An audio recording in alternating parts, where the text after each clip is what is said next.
Warning, I can see you at the front door and have contacted the homeowner. Starting facial recognition and object detection.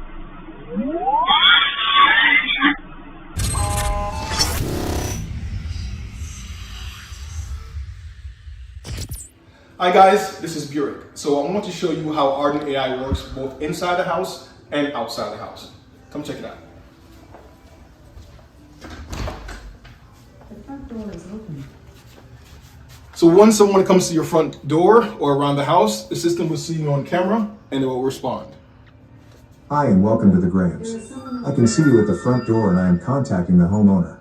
If you would like to leave a message, you can do so now. Thanks. So that response is customizable, but let's see what happens inside.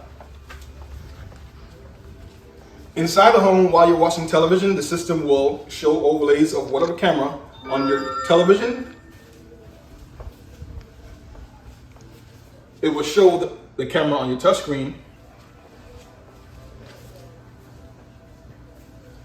And it will show the camera on your tabletop mount as well. So this can be triggered both with voice and when someone comes around the house. So it just displayed whenever you saw a person, but if I wanted to display the camera with Alexa, I can do so as well.